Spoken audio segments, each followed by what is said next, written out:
कुमार विश्वास, जिनका पत्ता कटा है, उन्होंने अपनी नाराजगी जताई है। पहली प्रतिक्रिया में क्या कहा उन्होंने, सुनिए। पिछले 1.5 वर्ष से हमारी पार्टी में पीएसी के अंदर पार्टी के शीर्ष नेतृत्व, हमारे नेता और मेरे मित्र अरविंद भाई के कई निर्णय, चाहे वो सर्जिकल स्ट्राइक के हों, चाहे आंतरिक भ्रष्टाचार से आंख फेरना हो, चाहे पंजाब में अतिवादियों के प्रति सॉफ्ट रहना हो, चाहे टिकट वितरणों में जो गड़बड़ियां मिली, पारदर्शिता मिली, उसकी शिकायत हो, कार्यकर्ता की उपेक्षा हो, चाहे सैनिक का विषय हो, चाहे जेएनयू का विषय हो, मैंने जो सच बोला आज उसका पुरस्कार दंड स्वरूप मुझे दिया गया, जिसके लिए मैं स्वयं का आभार व्यक्त करता हूं। और मैं ये मानता हूं कि ये नैतिक रूप से एक कवि की, एक मित्र की, एक सच्चे आंदोलनकारी और क्रांतिकारी की जीत है।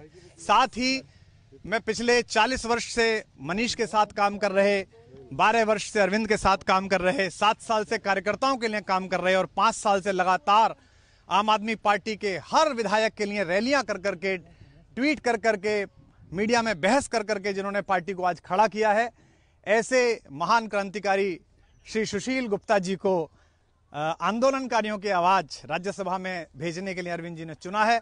इसके लिए मैं अरविंद जी को बधाई देता हूं कि उन्होंने क्या शानदार चयन किया है। कार्यकर्ताओं को भी लाखों लाख को बधाई कि आखिरकार आपकी बात सुनी गई आपके कार्यकर्ताओं द्वारा, स्वराज के माध्यम से, पारदर्शिता के माध्यम से, और एक महानतम व्यक्ति को जिसने लगातार काम किया उसको यहाँ भेजा।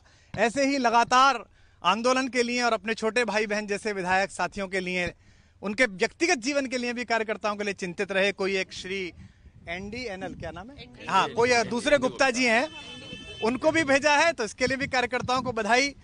और मैं आशा करता हूं कि, और एक दूसरी बधाई और मैं देना चाहता हूं, मैंने 1.5 वर्ष पहले ये सोचा था, 6 महीने पहले, 4 महीने पहले मुझे 22 लोगों की ऐनी में बुलाकर अरविंद ने मुझे मुस्कुराते हुए कहा था, सर जी आपको मारेंगे नहीं, आपको मारेंगे पर शहीद नहीं होने देंगे।